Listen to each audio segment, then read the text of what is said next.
Diba, tama, tama, diba, na natapos tayo ay sa OPEX. No? Okay.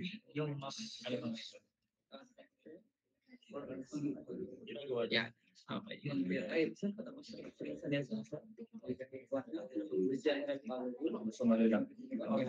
Tama, di ba? Tama nga, di ba? OPEX tayo natapos ng 1 day. No? And ang sabi ko before we start, si Beto mo naka-open cam ko. Okay, sige. Kaya before tayo before tayo matapos ng Monday, sabi ko is magkakaroon muna tayo ng Q&A ulit. Presentation lang ulit, ano? Okay? Para pong pagising kasi baka mamaya medyo antok pa kayo, ano? So, ang ating magiging question ay with regards lang sa ating CAPEX and OPEX. So, ito yung question ko for CAPEX. So, ito yung question. So, meron daw po tayong major pipeline project in South Asia. And nahit daw ito or nagkaroon daw ito ng 20% budget cut midway through the construction. Okay, so ang kinakonstruct dito of course is yung pipelines. Okay, kasi capex of pipelines yung pinag-uusapan natin. So yung management, okay, gusto nila makomplete pa rin on time yung project. Okay, even though nagkaroon ng 20% budget cut. Okay, so but okay, cost overruns are no longer acceptable. Okay, so you as the project manager, kailangan mong mag-decide, okay, kung ano ba yung kailangan yung i-prioritize na cost. Okay, so ito yung mga cost natin sa CAPEX. Okay, so material, labor, miscellaneous, and right of way. So, kailangan nyo lang daw mag-prioritize ng 2 cost categories. Dalawang cost na unahin nyo. Okay?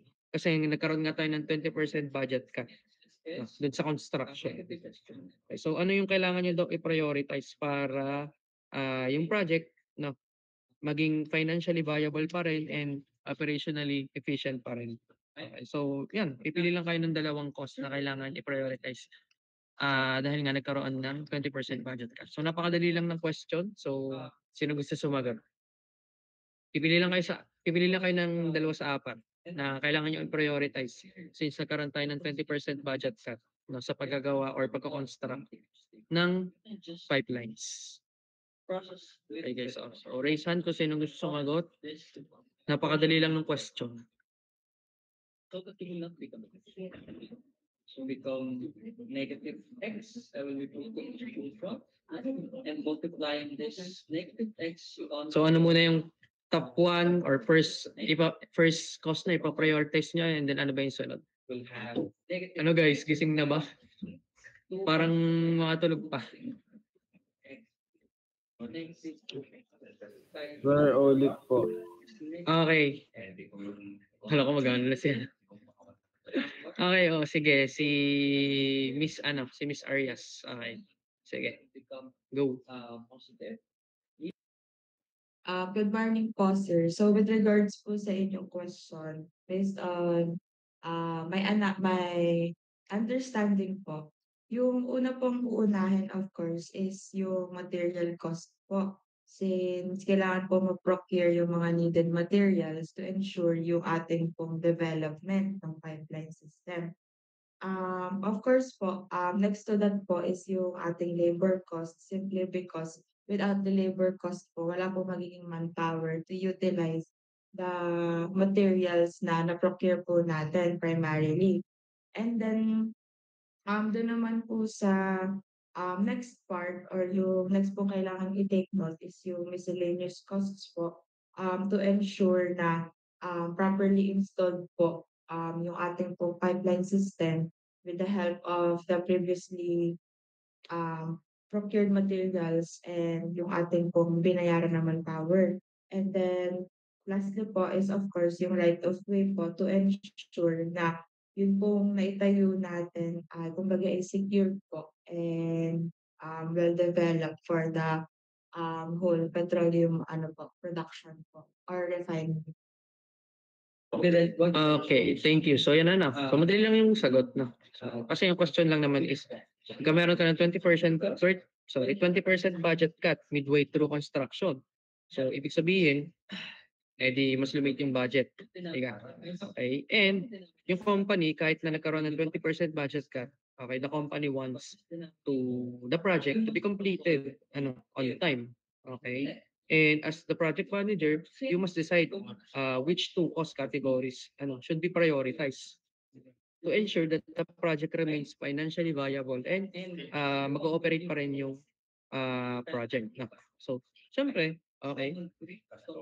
Thank you sa sumagot, Miss Arias. No? So, yan ay nabigyan na kita ng point. So, tama yung sinagot niya, which is, ang unahin mo, syempre, is yung material and yung labor cost. No? Okay? So, labor and material, bakit? Kasi syempre, di ba, yun na yung kailangan mo in the construction of pipelines eh. Teka, okay? Kasi before naman kayo mag-construct, okay? So, tanggalin na natin yung right of way. Teka. Kasi before naman kayo mag-construct ng pipelines, yung right of way is tapos na, okay? Or what I mean is, naasikaso na or yung cost for the right of way is na-consider na before the construction. Tama, di ka? So, material cost and labor cost. Bakit? Kasi syempre, kung nagkamaroon ka ng budget cut, no, yung materials muna syempre yung unahin mo, of course, di ka? You need the materials, di ka? Okay? Hindi ka makakapag-construct ng pipelines if wala kang materials, di ba? Okay? So, next, of course, yung labor. So, syempre, in order for the materials to be constructed or transformed into the pipelines and different infrastructures needed for the pipelines to operate, ika, syempre, kailangan natin ng mga tauhan. Kailangan natin ng mga skilled workers. Okay? So that they can use their skills para i-construct yung mga pipelines. Diba? So, ganun lang ka-easy. No? Okay? So, yan. Thank you so much sa sumagot. So, hindi na ako magtatawag ng sunod pang sasagot dito. So, next, lipat tayo for the OPEX. No? Okay? So, OPEX. So, ganito lang din. No? Okay? Question natin for OPEX. So, meron daw po tayong natural gas transmission company sa Luzon and nakaka-experience ito ng pagtaas sa OPEX. Okay? So, meron daw tayong natural gas transmission company sa Luzon and nakaka-experience ito ng pagtaas ng OPEX. And recently, some increase due to high electricity rates. While at the same time, the pipeline system is aging and it requires frequent inspection and repairs. Okay, so if the company's budget only allows prioritization of one expense category or one cost category for immediate cost management, so which should they address first? Madali lang. Okay? So, nagkaroon daw ng pagtaas sa OPEX yung company sa Luzon. Okay?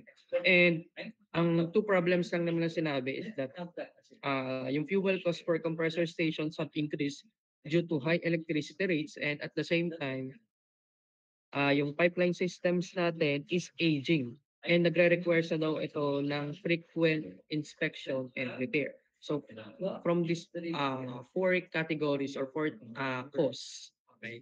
So which should they address first? Okay, ito bang fuel cost? Ito bang personal cost? Ito bang service cost? Or ito bang maintenance cost? So raise hand na lang ulit guys sa pamigay na tanong. Okay, Russell.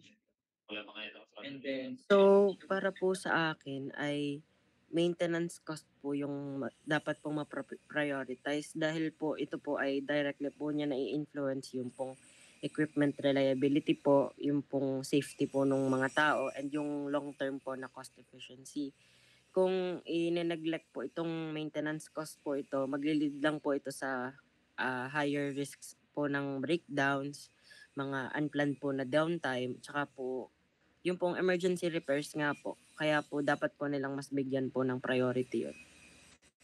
Na yun po, significantly pwede pong mag-increase pa po ng OPEX po. Yan lang po. Okay, thank you. So yan diba, napakadali lang ng question. So yan, very good kay Russell. So maintenance cost. So, in-explain niya ng maayos kung bakit. Kasi syempre naman, di ba, parang common sense na yun sa atin na pag inuna mo yung fuel cost, tapos pinabayaan mo yung maintenance, okay, kumbaga, mas prioritize mo yung fuel cost. Okay, so let's say, yes, yung fuel cost, okay, inuna mo siya. Okay, but in the long run, di ba, yung pagbawi mo sa fuel cost, let's say, mas napalit mo yung fuel cost. Okay. Pero yung in the long run, no, yung maintenance pinabayaan mo, so it will result to more damage no, doon sa pipeline. And in the long run, mas malaki yung magiging gastos mo when it comes to the repair or let's say, pwedeng humantong pa sa replacement of new pipelines. Teka. At alam naman natin kung gaano kalaki yung capex when it comes to the pipelines. Teka, so 90% of overall costs. Teka. So ibig sabihin, sobrang laki ng mawawala sa'yo or sobrang laki ng financial loss kung hindi natin uunahin or ipa-prioritize yung maintenance cost. Okay, so syempre, yung maintenance cost yung unahin natin. Teka. Okay, so thank you kay Russell. And now, let's proceed with the next topic. Okay, pipeline maintenance and pipeline maintenance challenges. So after nito, we have still questions na for this topic. So discuss natin. So pipeline maintenance is a critical component of the industry as it is responsible for the safe and efficient transportation of valuable resources over long distances. So pipeline maintenance is important in protecting the environment and local communities by maintaining the integrity and reliability of these pipelines. Okay, so alam na naman natin na yung pipeline maintenance, okay, so talaga yung ginagawa ng mga companies in order to extend the lifespan of the pipelines. Teka. So usually that is 20 to 30 or 20 to 40 years no, if maintained properly. No? And now let's discuss what are the challenges no? Okay, when it comes to pipeline maintenance. So unang-una na dito guys is of course yung common problem which is corrosion. So corrosion is a significant concern for pipelines as it can result in structural damage and leakage. Okay, so what are the common substances ba? Or what are the common chemicals no? Na nagkukos ng corrosion? Diba? So, of course, sulfur. No? Okay? Sulfur, which is yun nga yung pinakaayaw natin when it comes to the crude oil. Kasi yun yung harmful or yun yung impurities na inaalis dapat. It is because it is a concern for human health and for the pipelines and for the environment. Teka. Kasama na din dyan yung carbon dioxide, okay, CO2, and hydrogen sulfide. No? Okay? So, yan talaga yung nagkakos ng corrosion or degradation or deterioration ng pipelines over time. Teka. Okay, next, environmental factors. So pipelines are vulnerable to a variety of environmental factors, including changes in temperature, severe weather conditions, and natural disasters. So ito ay alam na natin since yung mga pipelines natin, di ba? Okay? They are constructed in different areas. Di ba? Okay? And yung areas na yun, they are prone to different environmental factors. Di ba?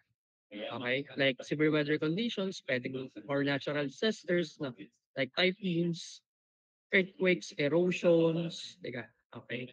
And etc. Next, access and location. Access and location are complicated by the fact that certain pipelines are situated in remote or difficult to reach areas.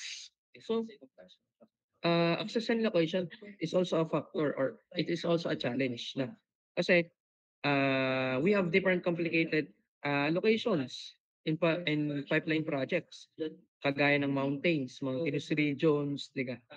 Dense forests, underwater regions, yung mga ultra deep offshore settings, hard rock formations, urban areas, diga? Yun yung mga mahirap na pagtayuan or pag-installan ng mga pipelines. Okay? Next is aging infrastructure. The probability of mechanical problems and structural deterioration is elevated as a result of the aging of many pipelines. So, aging infrastructure, so ito talaga yung pinaka-inevitable when it comes to the challenges. Kasi hindi naman natin napipigilan yung pagkaluma ng mga pipelines. So, we do inspections, no, we do repairs and maintenance so that even though the pipelines na naluluma sila, we can still prevent no, the damages, the unexpected damages, leaks or ruptures. Teka. Next, regulatory compliance.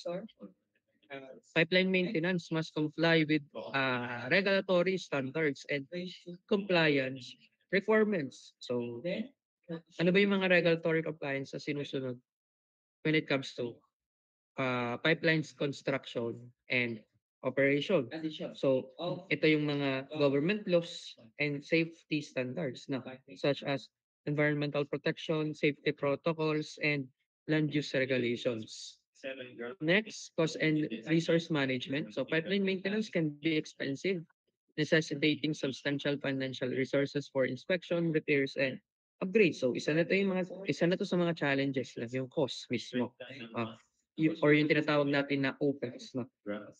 So since kahit na 5-10% lang yung OPEX ng pipeline projects and under lang nun yung maintenance, malaki pa rin yung gastos doon. Knowing gaano kalaki yung gastos or cost when it comes to pipelines. Okay, next, pipeline length. In order to efficiently conduct inspections, maintenance, and repairs, it is necessary to allocate additional resources and make logistical regulations for pipelines that are lengthy. Okay, kasi syempre, pag mas lengthy yung pipelines, mas mahirap siyang i-monitor, di ka? Mas mahirap siyang i-maintain, mas mahirap yung mga maintenance procedures. Di ka? Okay, so ibig sabihin nun, mas malaki yung cost, no? Okay? Mas malaki yung cost, mas malaki yung cost when it comes to maintenance, repairs, and inspections.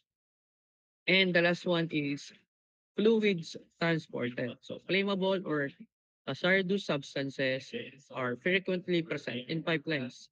Remaining residual fuel in the pipeline may complicate the repair and maintenance procedures even during maintenance shutdown. So, of course, ano ba yung mga dumadaan na fluids or substances sa pipelines natin? Di ba? Mga dumadaan naman dyan is commonly natural gas or crude oil.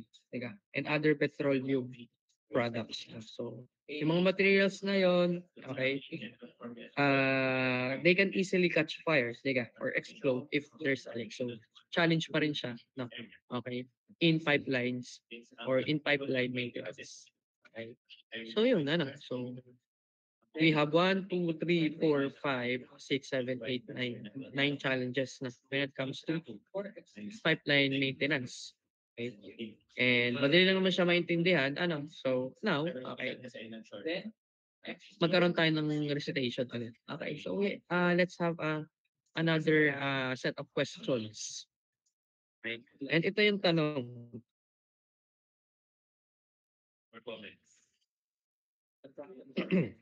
So, meron na tayong petroleum company ay sa Visayas. And nag-ooperate ito ng 25-year-old crude oil pipeline. Okay. Na nagpa-pass through remote mountainous regions. Okay, so ibig sabihin nasa bulubundukin daw yung pipelines. And recently, may small leaks daw na na-detect. Okay, so ibig sabihin yung leaks na yun ay nag-raise ng concerns about safety and environmental risks. Ngayon, the company's maintenance team, aside from the leaks, okay, ito talaga yung identify nila na challenges. So we have 3 challenges. So ang una is yung pipelines aging infrastructure. Next is yung difficult access and location since located to sa mountainous region. And last is corrosion has been observed in several sections of the pipelines. So we have 3 challenges. Okay? And if the company can only prioritize one challenge for immediate action due to limited budget and resources, okay, which issue or which challenge should be addressed first? Okay, so pili lang kayo. So, ano ba yung kailangan i-address ng company? Corrosion ba? Aging infrastructure ba? Or yung difficulty in access and location?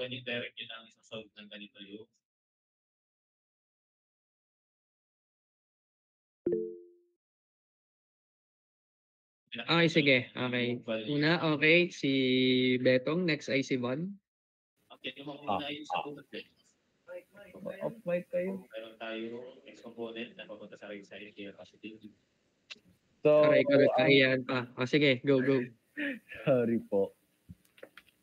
So, ang una po nating pa-prioritize ay syempre po yung sa corrosion po. Since ito po yung, sabi nyo nga po kanina, nagiging pinakang common problem po sa pipeline po.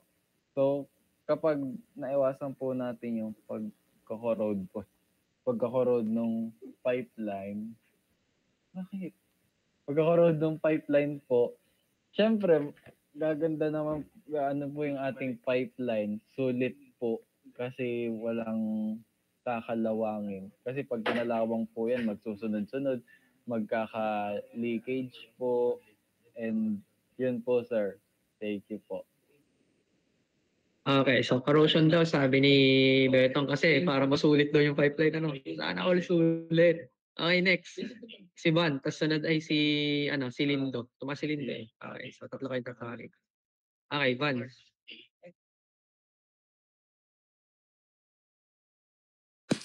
Hello po, sir. Am I audible po? Yes. Ako naman po, ikakounterin ko po si Betong. Ang akin po ay siguro po yung sa aging infrastructure. I think if ever po ma-replace po natin, ay masusolusyonan din po naman natin yung corrosion since we can change the material of the pipeline po. Yun lang po. Okay, counter niya. Trip lang ata nito ni Van counterin si Betong eh. Okay, sige. Next, si Lindo. Okay, and then later on, I will... Ay, kakounterin ko din po yung dalawang yun. Ang ipa-priority ko po na action dito is yung leaks muna. Kasi po, nagpo-post po siya ng imminent danger and ayun nga po, tungkol na rin po yun sa environmental protection po. Kasi kahit po maliit lang po yung leaks, pwede po siya mag-escalate sa mga spills po na makaka-apekto sa mga environment po. Kasi po nasa bulubundukin siya. Okay. So, yan yung sinabi naman ni Lindo, so, more on talaga, corrosion din, So, ibig sabihin to corrosion and one aging infrastructure. Okay, so, tamang or pinaka-best option dito. So, tama naman lahat yung sinabi niyo. So, pwede nyo i-prioritize yun. Pero when you are going to analyze the problem, so, the first challenge you should address is yung corrosion, diga? Kasi sabi ko sa problem, okay, ulitin ko muna ulit yung question or yung problem. Ay sabi sa problem, okay, 25-year-old crude oil pipeline nagpapas sa mountainous region. May small leaks na detected, okay? So that is also a part of the corrosion part or the corrosion, diga? Okay? Ngayon, 3 challenges daw yung na-identify ng company. Aging infrastructure, difficult access and location, corrosion. Okay. And sabi ko, if the company can only prioritize one challenge for immediate action due to limited budget and resources, so which issue or challenge should be addressed first? So, kung hindi ko sinabi siguro yung limited budget, okay, you can prioritize the replacement of the pipelines or replacement of the infrastructure. Okay, yung buong system. But I said earlier that the company face limited budget. No? So they have problems when it comes to the budget. So ibig sabihin, ipaprioritize mo dito is yung corrosion. Bakit? So bakit rin corrosion? Okay?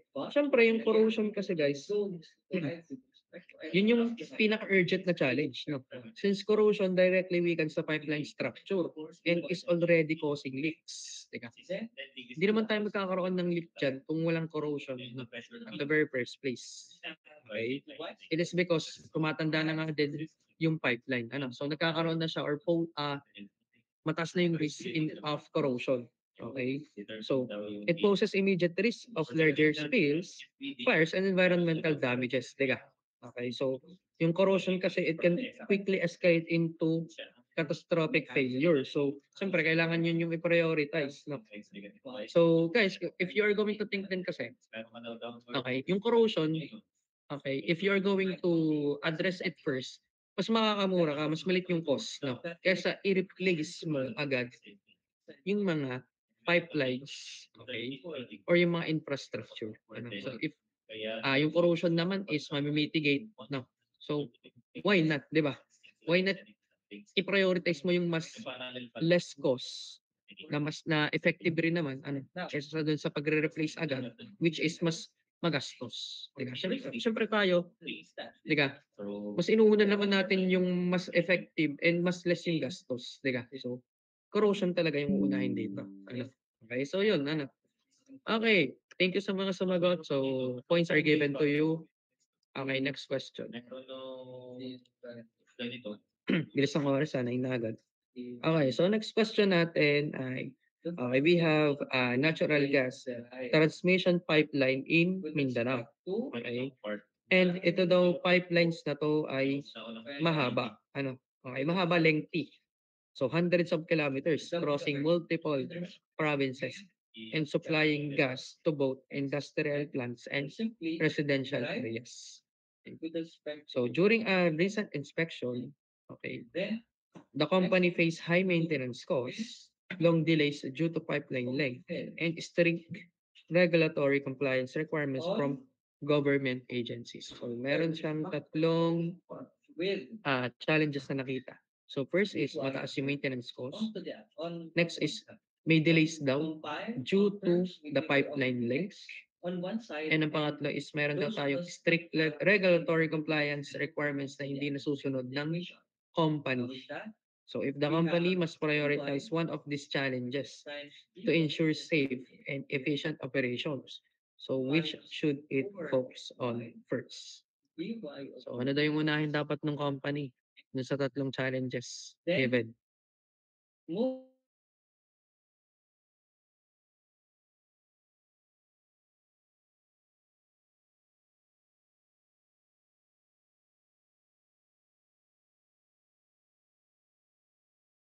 Ano guys, nagkahiyaan na. Anong kailangan unahin? Regulatory compliance ba? Maintenance cost ba?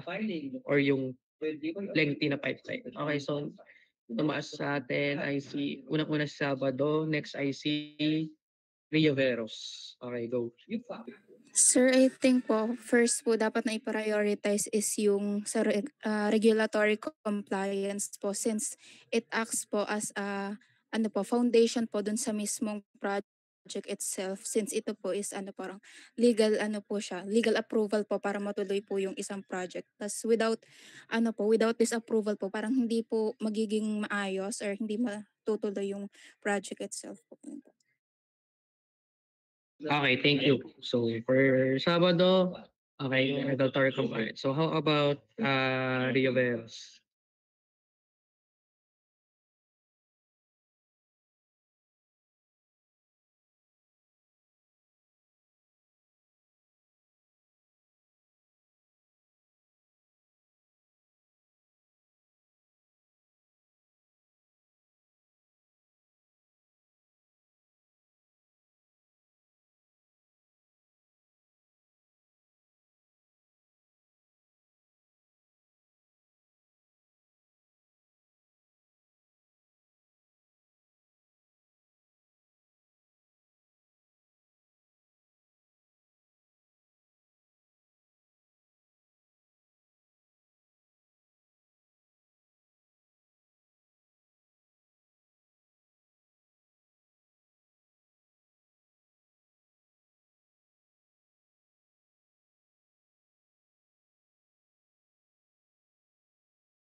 Okay, thank you. So yan, very well explanation. May supportive kasi siyang BF na nagwawaw-react. Okay, so yan, tama yung sagot. Regulatory compliance. No? Kasi napaka-common sense naman na Yun talaga yung uunahin. Kasi yung pipeline, nagsusupply siya ng natural gas to both industries and households. So, failure to meet the legal safety and environmental standards, syempre, kung di mo susundin or hindi ka magko-comply sa regulatory compliance, it could lead to shutdowns or kaya naman ay heavy fines. Syempre, pwede rin siyang or pwede rin yung company is mawala ng license. Hindi lang naman kasi ah sa pagsunod ng compliance or regulatory compliance, hindi lang naman ito pine-prevent yung mga legal consequences. But also ginagaranti kasi nito or ini-ensure nito yung safety ng public and ng environment. So, yun nga, in comparison to maintenance costs, okay, i-address mo muna, okay, yung regulatory compliance, at saka mo na isunod yung maintenance cost, kasi yung maintenance cost naman ma-address naman yan with schedule, monitoring, and resource planning. Diga? Okay, so that's why regulatory compliance talaga yung i-address muna. Okay, so yan, thank you sa mga sumagot. Okay, thank you kay Sabado at kay Rio Veros. Okay, edi next na tayo. Medyo nakakalito nga itong part. Right of way clearing and hydrostatic testing, corrosion identification, regular inspections performance. So ito yung mga standard procedure for pipeline maintenance. So, unahin na natin right of way clearing. So, it includes the removal of trees and roots in order to avoid potential hazards. Furthermore, it includes the removal of furthermore, pipeline repairs are facilitated during emergencies by the maintenance of distinct right of way. So, dito sa right of way clearing, yung mga obstacles like yung mga vegetation, inaalis yan. Okay? They are removed along the path where the pipeline runs, para mas accessible, to keep it accessible and safe. So, ini-ensure din ito, nakakatulong din ito sa mga maintenance crews natin or workers, para mas madali silang makapag-inspect at makapag-repair ng pipelines. Next, hydrostatic testing. In order to guarantee pipelines' durability and performance, hydrostatic testing is recommended. It includes the connection of the pipelines and the application of other pressure to assess their durability. So, hydrostatic testing in simpler terms, ito yung process where water is pumped into the pipeline at high pressure para ma-check if may leaks ba and ma-ensure yung strength and safety ng pipeline. Ito syempre, yung test na ito ay ginagawa muna bago mag-operate ang isang pipeline, para malaman kung may leaks ba or may sira ba, may defecto ba. Next, corrosion identification. In order to extend the lifespan of a pipeline, it is important to conduct routine corrosion inspections. Prior to installation, apply anti-corrosive coatings that are suitable for conduit material. So, corrosion identification. So, most likely, ina-apply natin dyan ng mga coatings ay epoxy, polyethylene, fusion bonded coatings. So, ina-extend ito yung lifespan ng pipelines and mini-maintain nito yung integrity. So aside from that, mga napag-aralan natin na corrosion or anti-corrosion methods ay mga cathodic protection, cathodic protection and etc. Okay. Next, regular inspections performance. It is essential to conduct routine pipeline inspections in order to promptly identify any maintenance issues. And based on their observations, personnel with years of expertise can proactively address any problems that may arise. Okay, so regular inspection, so alam na naman natin yan. So that is also a part of the procedure. Kasi syempre, with the inspections, we can plan the maintenance and repairs. Okay, so next, dito na tayo sa cross-border pipelines. So that pala kinlase ko na kayo kahapon. Kasi parang hindi pala natin ito matatapos hanggang dito. And di next week na lang, hapitin ko na lang kayo. Okay, so i-discuss natin yung cross-border pipelines. So before a cross-border pipeline can be constructed, it is necessary for two or more sovereign countries to establish contracts and legal frameworks. So one of the primary differences between an internal pipeline and a cross-border pipeline is that each country has its own specific legal and regulatory framework. So ito naman is na-explain ko na sa inyo before. So cross-border pipelines, these are the pipelines that passes through different countries. Diga? Okay? So ito yung mga pipelines na nasa neighboring countries or other countries. Diga? Okay?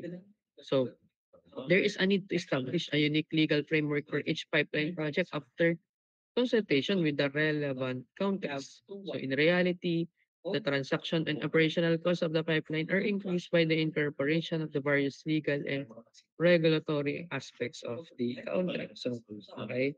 So, itong mga pipelines na to, okay, in addition, no, important to for international energy supply. No? Okay. And of course, before makapag-operate to, no, nagre-require ito ng agreements between governments. No? Okay. Between the multiple governments. No? Okay. So now discuss natin yung transit countries. Okay. Ano ba yung transit countries and what is its relationship no, with the cross-border pipelines. So a transit country is not involved in the sale or purchase of the oil or gas that is being transported by the pipeline. Its sole responsibility is to permit the pipeline to pass through the country. Transit countries are rewarded with a transit fee for permitting the pipeline pass through their territory, as well as economic rent for permitting the pipeline's continuous operation. So, ibig sabihin, in general, okay, yung mga transit countries, okay, sila lang yung mga bansa, okay, na dinadaanan ng mga pipeline. So, most likely, hindi sila involved in the sale of oil and gas na tinatransport. But, okay, it depends on the situation or it depends on the agreement. Sometimes na yung mga transit countries, they have control.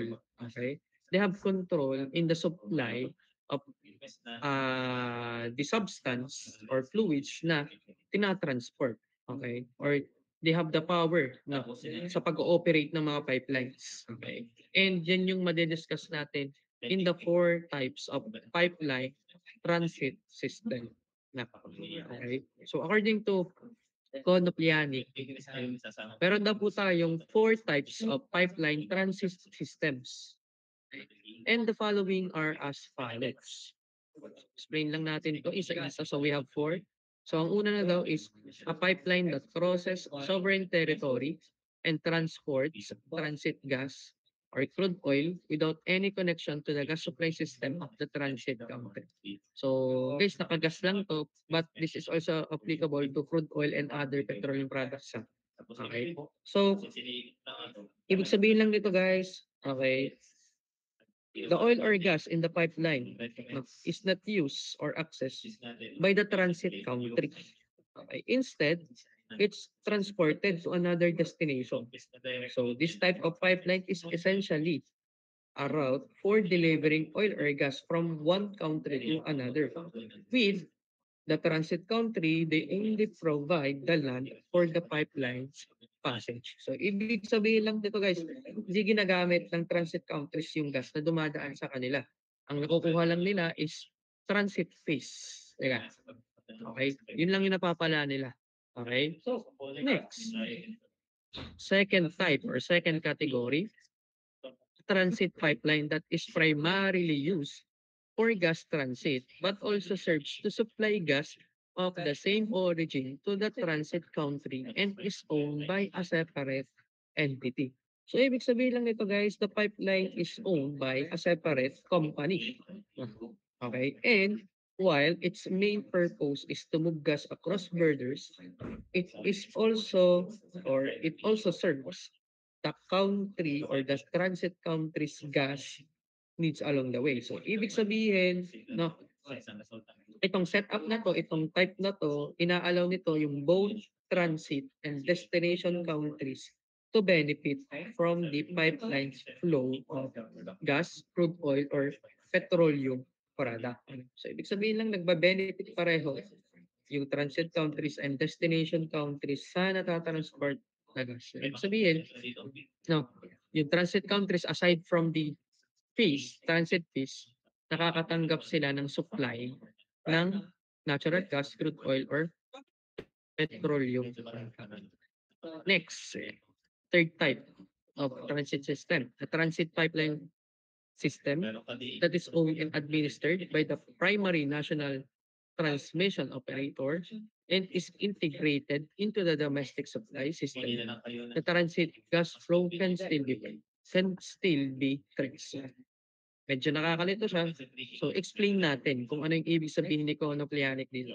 So, ibig sabihin lang nito na even though the pipeline is a part of the country's internal gas network. So, part siya ng internal gas network ng country. So, ibig sabihin, owned by the transit country or pwede rin siyang partial or partnership with the other company na, okay?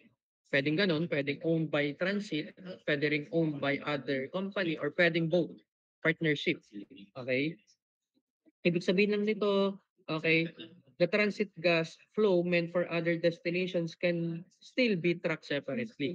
So, ibig sabihin, natatrap kung saan nanggagaling yung nagpo-flow na natural gas, crude oil, or petroleum product. No. So, this allowed the transit country to use the pipeline for both domestic supply and international transit. So, ibig sabihin nagagamit ng transit countries yung pipeline for transportation inside their country and para makapag-transport to the other countries. No. Sabihin, meron na silang power to operate the pipelines. And yung dumadaloy sa kanila na substances or fluids, no? Okay? Alam nila kung saan nanggagaling. Ibig sabihin sa kanila galing. No? Okay? Sa transit country lang galing yung supply. Okay?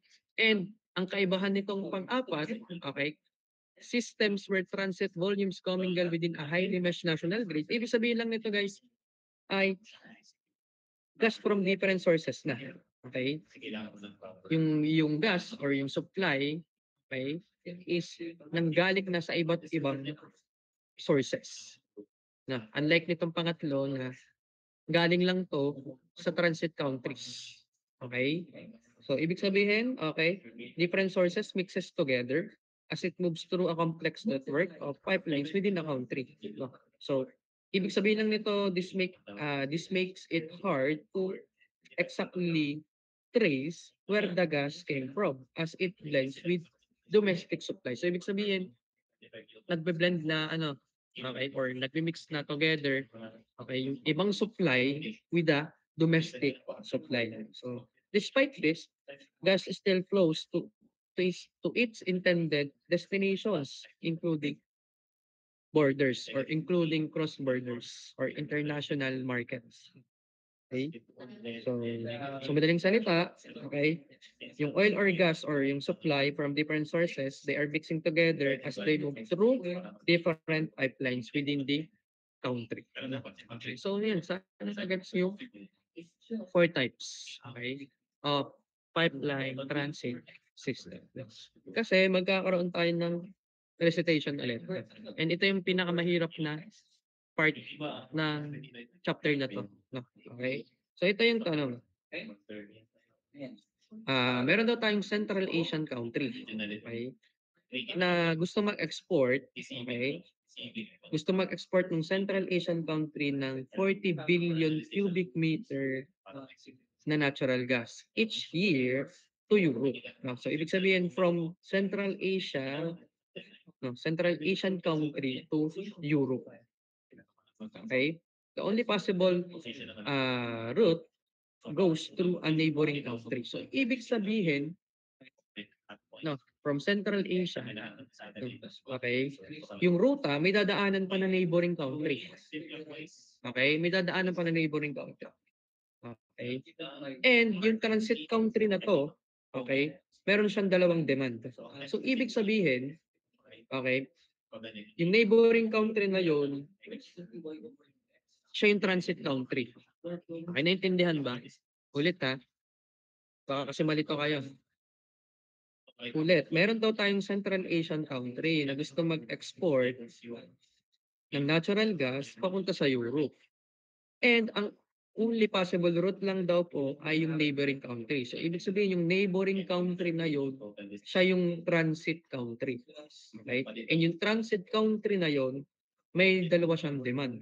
Ang una, gusto daw nito na yung sum of the gas, okay, ay cheaper, no, for its own people. So, ibig sabihin, gusto nilang makatanggap ng gas at a cheaper price, no, for its own people. Okay? Pangalawa, it wants partial ownership of the pipeline for more control. So, ibig sabihin, gusto niyang maging partners sila ng Central Asian country. So, ibig sabihin, dalawa na silang may-ari ng pipeline system. Okay? Ngayon, yung exporter ay nagwo-worry sa tatlong risk. Okay? Nagwo-worry sa tatlong risk. So, yung exporter, yun yung Central Asian country. No. So, ang kinakatakot nito, losing control if the pipeline becomes part of the transit country's national system. Kinakabahan yung exporter na baka mawalan sila ng control. Kasi, syempre, part na ng pipeline system yung transit country. Pangalawa, facing supply interruptions if the transit country gains too much power. No? So, pwedeng magkaroon ng supply interruptions. No? Kasi syempre, may power na yung transit country. And the last one is political instability, making long-term deals uncertain. So, ibig sabihin, pwede silang magkaroon ng geopolitical conflicts, yung transit at yung exporter. No? So, based on Konoplyanics 4 types of pipelines transit system, anong type daw po ba yung or which type should the exporter choose? So explain why and i-compare mo yung choices mo doon sa other types. Bakit yung type na yun yung dapat piliin ng exporter? Okay? So yan na, mahirap siya, 'di ba? So yun, go. Raise hand na lang. So I will give big points to those students who can answer the questions. No? And kung maganda ba yung sagot? Okay, last ano natin to, receipt. Last receipt before we end. Okay,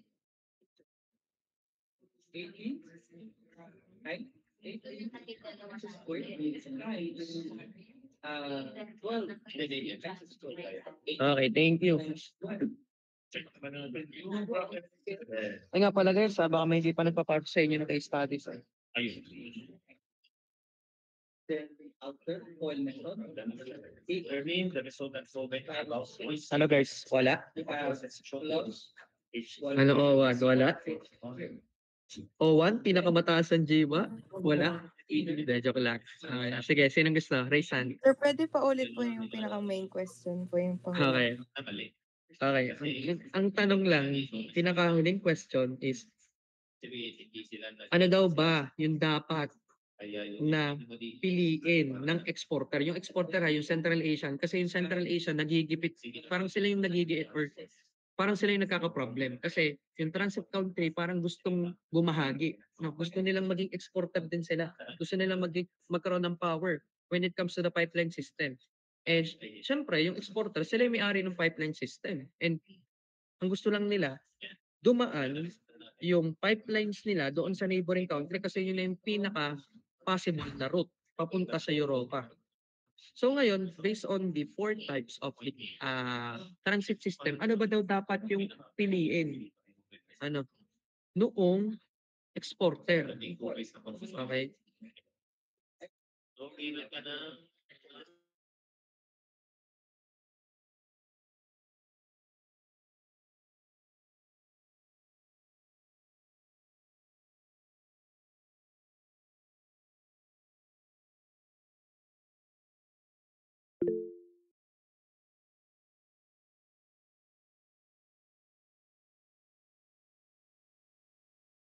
Okay, sige, Shelo. Sir, try lang po. Based po dun sa situation given, I think po, ang pwedeng mapili po ng exporter or they must consider po na piliin from the four categories of the pipeline transit system is that the exporter must choose the sovereign yung pipeline po na nagko-crosses through sovereign territory and transport something because po makakapagbigay po yun ng maximum control po over the pipeline. Then also po, mas marireduce po natin yung pagiging dependent po dun sa transit countries politics. Tapos po, pwede rin pong ma-minimize yung risk po ng supply interruptions and yung geopolitical leverage po na sinasabi from the transit state na yung kanina po is yun po yung pinakang nabanggit din po dun sa situation. Kaso po, if piliin po nila yun is magkakaroon po sila ng challenge which is yung high cost po na needed po in terms po dun sa para maprotektahan po yung exporters interest. Pero for me po, yun po talaga yung pinaka-safest choice, yung sovereign control. Kasi po, ang main concern po ng exporter is yung losing control to the transit country and yung supply interruption po and also yung political instability. So, also po, kaya dapat piliin ang the best choice po to choose is the sovereign pipeline system po. Kasi nga po, takot sila mawala ng control. So, dapat yung full control po dun sa pipeline is sa kanila po, which is dapat yung exporter po is own the pipeline and sila po yung nagsaset ng mga tariffs po na nandun. Tapos dapat po sila rin po yung nagko-control ng capacity and kung paano po nila i-market. And also po, yun gusto nila ma-reduce yung supply interruption. So, yun, mas maganda po yung doon sa sovereign territory and transport. And also po, kahit po yung transit country has may mga political or economic problems po, dapat ma-retain pa rin po nila yun in a technical and operational command po para yun po. Then also, ang lastly po is yung sa leverage nga po. So, kapag yung na-own po nila yung system na yun is yung exporter po is magkakaroon po ng stronger power po para sila po yung magsesettle ng mga prices, yung pagmamarket po nila. And pwede rin po naman na yung transit country po is magde-demand po sila ng cheaper gas for domestic use pero yung exporter po as sila yung nagmamay-ari is sila po yung magde-decide yun po. Okay, so ibig sabihin ang pinili mo, Shelo, ay yung first, ito. Tama, ito. Teka. Tama, di ba? Okay, so yes. Okay, so another answer, guys. Bago natin i-end, tas explain ko na lang siya sa next face-to-face natin. Okay, Mercado. So pwede kayong pumili. Actually, pwede yung maging dalawang sagot dito. Dalawa. Okay, dalawa yung pwedeng mapili dito based on the scenario. Kasi syempre, if you are going to choose, you are going to consider the transit country. Ano ba yung mararamdaman nila if you are going to choose one of these transit systems? Di ka? Kasi syempre, kung uunahin mo yung sarili mo and you are not going to consider them, sa tingin nyo ba, papayag ba yung transit countries na kayo lang yung masusunod? Di ba? Okay, so you need to empathize. You need to empathize the situation. Di ka? Okay, so next answer. Sir, ang pipiliin ko rin pong type of pipeline transit system is the first one. Similar reasons with Shella rin po. But to add lang po is yung power dynamics lang po between the two countries.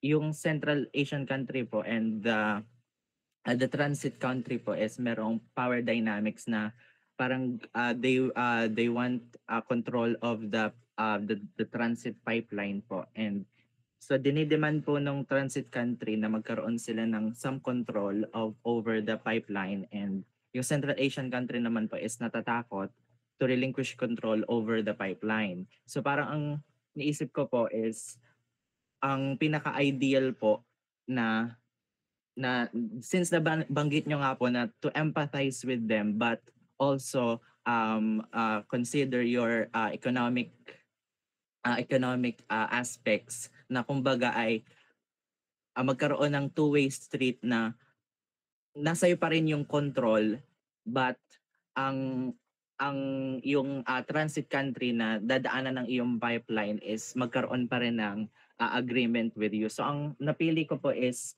still the first one na parang walang any connection to the transit country, pero ang siguro ang masasuggest ko lang po for the Central Asian country ay magkaroon po ng isang internal agreement or something na na in some other geopolitical or economic aspect doon sa na hindi related about sa pipelines or sa gas industry or something, para yung control mo is maximum pa din towards the pipeline, pero meron kang other ano nga ang tawag doon, yung meron kang other na internal agreement na magsusupply pa rin ng support for that transit country para you prioritize yourself for the maximum control over the pipeline, pero nagbe-benefit pa rin yung transit country sa inyong internal agreement. Yun lang po.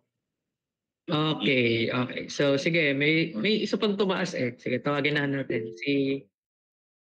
Sino yung ano mo na kanina? Ikaw ba? Si Mona Lynn ba? Okay, sige, ikaw na. Ikaw tanda eh. Basta may tumas pa kanina. Baka siya nga. Sir, meron pa po before me po. Meron pa. Sige. Pero ikaw muna. Tinawag na kita. Sige, ikaw muna.